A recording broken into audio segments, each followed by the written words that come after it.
하나님 말씀은 열왕기상 7장 13절에서 26절까지의 말씀입니다. 열왕기상 7장 13절에서 26절입니다.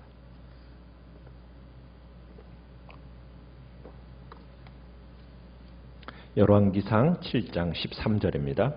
솔로몬 왕이 사람을 보내어 히람을 두로에서 데려오니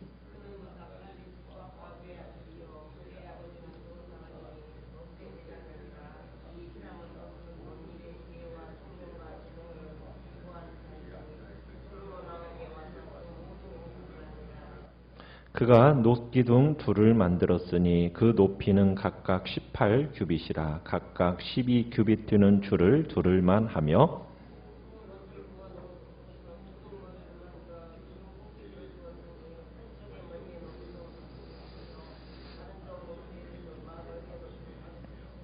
기둥 꼭대기에 있는 머리를 위하여 바둑판 모양으로 얽은 그물과 사슬 모양으로 따은 것을 만들었으니 이 머리에 7이요 저 머리에 7이라.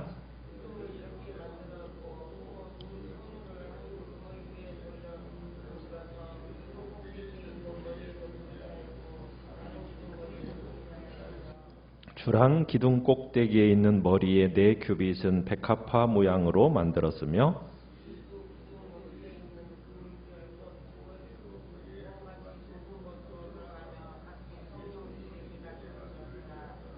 이 두 기둥을 성전의 주랑 앞에 세우되 오른쪽 기둥을 세우고 그 이름을 야긴이라 하고 왼쪽의 기둥을 세우고 그 이름을 보아스라 하였으며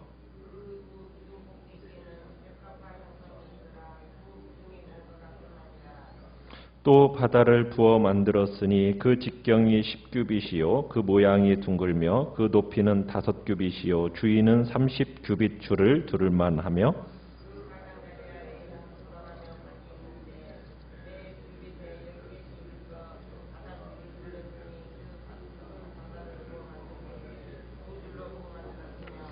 그 바다를 소 12마리가 바쳤으니 셋은 북쪽을 향하였고 셋은 서쪽을 향하였고 셋은 남쪽을 향하였고 셋은 동쪽을 향하였으며 바다를 그 위에 놓았고 소의 뒤는 다 안으로 두었으며 바다의 두께는 한 손 너비만 하고 그것에 가는 백합화의 양식으로 잔가와 같이 만들었으니 그 바다에는 2000밭을 담겠더라. 아멘. 오늘 말씀의 제목은 성전 기둥에 새겨놓은 신앙 고백이라는 제목으로 말씀을 나눕니다. 솔로몬의 행적 중에 가장 중요한 사건이라고 할 수 있는 것은 성전 건축 사건과 왕궁 건축 사건입니다. 어제 1절에서 12절까지 왕궁 건축 사건에 대해서 보았는데 오늘 이제 13절로부터 51절까지는 성전 기구의 제작에 대해서 다루고 있습니다. 솔로몬이 성전 건축을 지휘하고 있지만 공사를 감독할 자가 필요했습니다. 그래서 다시 솔로몬이 두로왕 히람에게 도움을 청합니다. 그 당시 최고의 기술자를 그곳에서 구해야 됐거든요. 그래서 이제 성전 안에 채울 놋기물들을 만들기 위해서 솔로몬이 오늘 13절에 보면은 특별히 두로에서 당대 최고의 기술자라고 할 수 있는 히람이라는 사람을 모셔옵니다. 자, 이 히람은 우리가 모세 시대 때 부살렐과 같은 사람이라고 할 수가 있습니다. 부살렐과 같이 성막과 기구를 이 히람이라는 사람이 이 성전 제작에 있어서 그런 기술력과 지혜를 가진 사람이었던 거죠. 그래서 이 히람이 솔로몬의 오른팔이 되어서 성전 건축에 차질이 없도록 만전을 기하게 됩니다. 자, 그런데 14절을 보시면은 히람에 대해서 3가지 사실을 우리에게 알려주고 있습니다. 첫 번째는 뭐냐면 이 사람은 지혜와 총명이 재능이 탁월한 사람이라고 소개를 하고 있습니다. 그러니까 놋을 만드는 일에 있어서 이 사람은 그의 지식과 경험과 기술이 완벽했다는 얘기입니다. 자, 그런데 두 번째 보시면은 이 사람의 어머니는 유대인인데 아버지는 어디 사람입니까? 두로 사람입니다. 그러니까 유대인과 두로 사이에서 태어난 혼혈아이인 거죠. 거기에 이 아버지는 무슨 일을 하는 사람이냐면 바로 두로 사람으로서 놋의 대장장이었던 겁니다. 거기다가 세 번째로 그를 향해서 납달리 지파 과부의 아들이다라고 소개를 해놓고 있습니다. 그러니까 그 당시에 이 유다 땅에서는 이 사람이 살기가 쉽지 않았을 것 같아요. 호녀라인데다가 또 어느 곳에서든지 또 과부의 아들로 자란다라는 것은 가난함과 특별히 사회 소위 계층민으로 살아갔다라는 것을 우리에게 보여주고 있는 거거든요. 그러니까 히람은 혈통적으로도 그렇고 인간적인 조건에 있어서 이스라엘 사회에서 일하는 데 있어서 대단히 불리한 여건에 있었음에 틀림없습니다. 그래서 아마 두로라는 곳으로 또 그렇게 이민을 갔던 것 같고 그곳에서 이제 자리를 잡은 것 같아요. 하나님의 일을 하는 데 있어서 참으로 장애 요소가 참으로 될 만한 그런 조건들이라고 생각할 수 있지만 이 조건들은 하나님의 일을 하는 데 있어서 장애 요소가 될 수가 없어요. 히람은 불리한 태생입니다. 인간적으로 불리한 조건이에요. 그런 환경 속에서 지금 지혜와 총명과 재능을 구비한 자였다 이렇게 소개하고 있습니다. 여기서 구비했다라는 말을 우리가 주목할 만한데, 그러니까 히람이라는 사람이 이 성전에 사용될 기구를 제작하는 귀한 역사에 사용될 수 있었던 것은 그가 준비된 사람이었기 때문이라는 얘기입니다. 그러니까 자기 전공 분야인 이 놋기술 연마에 최선을 다했고 과부의 아들이고 호녀라인 서두름을 딛고 일어서서 왕에게까지 인정을 받아 하나님의 일에 쓰임받는 사람이 되었다라는 거죠. 그러니까 시대마다 하나님께서 당신의 역사를 감당하고자 사람들을 기다리십니다. 특별히 헌신하는 일꾼들을 기다리시고 각자에게 감당해야 할 사명을 부여하십니다. 우리의 삶에 있어서도 하나님의 역사와 또 하나님이 주신 사명을 감당하는 자가 되어야 됩니다. 자, 그런데 여기서 우리가 기억해야 할 것이 무엇입니까? 그 역사 가운데 우리가 하나님의 일을, 주의 사명을 신실하게 감당할 수 있었던 모든 사람들은 준비된 사람이었다라는 거예요. 그러니까 예비된 사람, 준비된 사람, 사역을 위해서 충분히 헌신을 감당할 수 있는 그런 준비된 사람이 하나님께 쓰임받는다라는 것을 우리에게 보여주고 있는 겁니다. 그러니까 히람은 자신의 부끄러운 과거나 어떤 불리한 현실적인 조건, 그것으로 인해서 스스로를 낙심하는 그런 자리에 세워놓은 것이 아니라 참으로 그 모든 것을 딛고 일어서서 자기에게 있는 그 재능을 주님 앞에서 10분 활용하고 그것을 주님 앞에서 충분히 자신이 준비하였을 때 하나님 앞에 정말 부족함이 없이 쓰임받는 사람으로 나타나게 되었다라는 것을 오늘 본문은 우리에게 가르쳐주고 있는 거죠. 그래서 우리의 약함, 우리의 부족함, 이것이 하나님께 쓰임받는 제한적인 요소가 될 수 없다라는 것을 다시 한번 우리에게 보여주고 있는 겁니다. 오히려 하나님은 약한 자, 부끄러운 자를 사용하셔서 강한 자, 자기 자신을 자랑하는 자를 부끄럽게 하시는 분이다라는 것을 우리에게 다시 한번 확인시켜 주는 겁니다. 그렇기 때문에 우리는 정말 하나님은 약하고 부족하지만 겸손한 마음으로 자기에게 주어진 재능을 열심히 갖고 다듬는 그 사람을 사용하셔서 하나님의 역사를 이루어 가신다라는 것을 우리는 히람을 통해서 보게 되는 거죠. 우리도 주님 앞에서 참으로 상황과 환경을 탓하는 자가 아니라 참으로 오히려 부족함과 연약함을 들어서 쓰시는 당신의 강함을 나타내시는 그 하나님을 소망하면서 더욱 하나님을 의지하시고 그 하나님을 신뢰함으로 약한 자를 강하게 만드시고 부족한 자에게 필요한 것들을 채워주시는 그 하나님의 복된 능력의 도구로서 쓰임받기를 간절히 바랍니다. 자, 그러면서 우리가 21절에 가보면은 성전의 주랑에 세운 두 놋기둥의 이야기가 나오고 있습니다. 자, 히람은 두 개의 놋새 기둥을 만들어서 그 이름을 지었는데, 자, 그 이름이, 자, 놋새 기둥에 이름이 있어요. 뭐라고 적혀 있습니까? 야긴과 보아스입니다. 자, 두 기둥의 높이가 어느 정도냐? 지금 8.1m 정도 됩니다. 그리고 둘레가 각각 5.4m에 달하는 거대한 기둥이에요.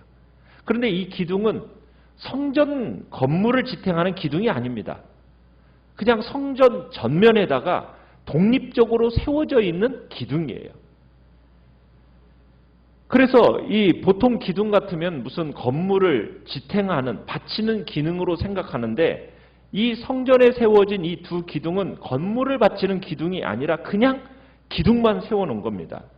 자, 그런데 이 약인이라는 의미가 무슨 뜻입니까? 밑에 보시면 저가 세우리라. 그러니까 하나님이 세우신다. 그런 뜻이죠. 자, 보아스는요, 그에게 능력이 있다. 그분에게, 하나님께 능력이 있다. 이런 뜻이에요. 그러니까 성전은 하나님이 세우시는 것이고 모든 능력은 누구에게 있다가? 하나님께 있다라는 의미입니다. 그러니까 이 이름은 모두 하나님의 주권을 인정하고 그분을 의뢰하는 신앙을 고백하고 있는 겁니다. 약인과 보아스라는 이름, 이것은 성전의 목적을 잘 보여주고 있는 겁니다. 우리 인간의 마음과 생활을 안정시켜주고 경고케 하시는 이가 누구뿐이다? 여호와 하나님뿐이고 우리에게 살아갈 능력을 주시는 이도 하나님뿐이시라는 것을 지금 이 두 기둥을 통해서 우리에게 이야기하고 있는 겁니다. 그래서 이분을 성전에서 배웁는다. 두 기둥을 통과해서 성전으로 나아감으로 참으로 그 하나님을 배웁는다라는 그런 의도 속에서 이 두 기둥이 세워지게 된 겁니다. 구약 이스라엘 백성들의 이 신앙의 고백은 신약을 살아가는 우리들에게 있어서 하나님의 성전으로 세워진 교회와 거기에 속한 우리 성도들의 고백이기도 한 겁니다. 교회는 주님의 것입니다. 주님의 팔이 교회를 붙들고 떠받들고 있습니다. 능력의 주님께서 당신의 교회를 지키시고 이끌어 가십니다. 아무리 작고 보잘것없는 교회라 할지라도 함부로 우습게 보아서는 안 되는 거예요. 왜요? 누가 떠받들고 있기 때문에. 주님의 팔이 그 교회를 떠받들고 있기 때문에 그 교회는 함부로 할 수가 없는 겁니다. 그래서 음부의 권세가 이기지 못한다라는 표현을 쓰고 있는 거예요. 그래서 수많은 독재자들이 얼마나 주님의 교회를 핍박해 왔습니까? 없애려고 했습니까? 그러나 다 실패했어요. 왜? 주님의 교회를 참으로 보이지 않게 주님의 팔이 감싸 안고 있기 때문입니다. 교회를 음해하고 교회를 정말 공격하려는 악한 세력들이 보이지 않는 성령의 보호막에 의해서 지금 보호받고 있다라는 겁니다. 대적들에 의해서 아무리 우겨싸움을 당한다 할지라도 우리는 그 교회는 결코 흔들리지 않는 견고히 세우실 하나님을 바라보면서 우리의 심령이 주님 앞에서 흔들리지 않아야 할 것을 주님은 우리에게 말씀하고 있는 겁니다. 신약에서는 디모데전서 3장 15절에 교회에 대해서 이런 표현을 쓰고 있습니다. 이 집은 살아계신 하나님의 교회요 진리의 기둥과 터다 이렇게 이야기를 하고 있습니다. 그래서 교회는 어디에 서 있느냐? 하나님의 진리 위에 서 있어야 됩니다. 진리의 기둥의 터가 바로 그 교회가 되어야만이 무너지지 않는 튼튼한 집이 되어지면서 그 안에 하나님의 영광과 능력이 충만하게 될 것을 우리에게 성경은 이야기하고 있는 겁니다. 하나님의 백성들이 지켜야 할 기둥, 그건 바로 말씀의 기둥이요 그리고 성령의 기둥입니다. 말씀과 성령의 이 두 기둥이야말로 약인과 보아스, 이 두 기둥이 지성소로 가는 길을 안내하는 역할을 했어요. 바닷길을 안내하는 데 있어서 등대를 딱 두 개 세워놓고 바다의 배가 참으로 그 두 등대 사이를 통과하면 육지에 닿게 되는 것처럼 이 두 기둥은 하나님께로 나아가는 데 있어서 언제나 바른 길을 제시해주는 열린 문이라고 볼 수가 있는 겁니다. 사람들이 이 두 기둥을 통과해 난 그 길을 통해서 하나님의 지성소에 들어갈 수 있습니다. 마찬가지입니다. 오늘날 우리가 살아나가는 이 시대 속에서도 우리를 인도하는 기둥, 말씀의 기둥과 하나님의 성령의 기둥, 그 기둥으로 말미암아 우리를 안전하게 주님께로 인도하여 준다라는 것을 우리에게 보여주고 있습니다. 이 녹기둥은 정말 하나님이 세우시고 또 하나님께 능력이 있음을 우리에게 보여주면서 두 녹기둥인 오늘 이 시대 말씀의 기둥과 그 성령의 기둥 안에서 우리 자신들을 참으로 주님 앞에 온전히 세워가서 참으로 주의 교회가 든든히 세워지고 우리 자신들이 든든히 세워지는 복된 역사가 있기를 간절히 바랍니다. 자, 18절을 보시면은 이 두 기둥의 머리 부분에는 이제 그물 모양을 만들어서 거기에 무슨 모양을 매달겠습니까? 석류 모양을 매달겠습니다. 그러니까 두 기둥 꼭대기 머리에는 또 19절에 보시면 백합화 모양으로 만들어졌다고 얘기하고 있어요. 그러니까 석류 모양과 백합화 모양이 있어요. 자, 석류라는 것은 겉으로 보기에는 아주 푸르고 아름답지만 속을 까보면은 어떻습니까? 붉은색의 단 것이 나오죠. 그래서 대개 유대인들은 이 석류라는 것을 율법의 말씀을 의미한다 이렇게 생각을 했습니다. 그러니까 하나님의 말씀은 겉으로 보기에는 딱딱하고 재미없고 시대에 뒤떨어진 것처럼 보이지만 그 말씀 속에 깊이 들어가면 하나님의 뜨거운 사랑과 살아있는 능력이 우리에게 나타난다라는 것을 보여준다는 얘기입니다.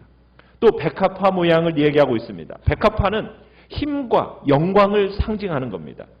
왕의 왕이신 여호와 하나님의 능력과 영광을 선포한다는 뜻을 담고 있는 것이죠. 그래서 교회는 성령이 충만하지 않으면 이 교회 안에 주님의 영광을 볼 수가 없습니다. 교회 안에는 하나님의 영광과 주의 능력이 충만한 가득 찬 곳이라는 것을 우리는 기억하면서 참으로 우리가 공동체로 모여 주님 앞에 함께 예배드리고 주님 앞에 찬양하고 기도하는 그 자리는 하나님의 영광이 가득한 놀라운 모임의 장소라는 것을 우리는 기억해야 되는 겁니다. 그래서 우리는 참으로 복된 공동체의 모임 안에 있는 이 교회가 소중하다라는 것, 그 교회가 든든히 세워질 수 있는 유일한 길은 바로 두 기둥, 진리의 기둥이요 성령의 기둥으로 더욱 든든히 세워져야 됨을 우리에게 다시 한번 확인시켜주고 있는 것입니다. 주께서 참으로 복된 교회가 진리의 기둥과 성령의 기둥 위에 더욱 견고히 세워지는 은혜를 달라고 위해서 기도해 주시기 바랍니다.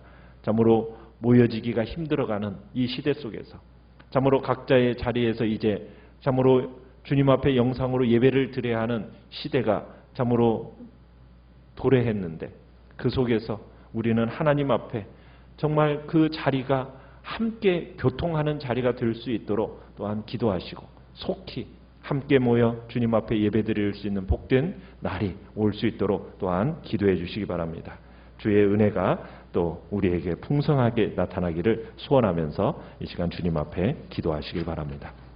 말씀을 생각하면서 기도하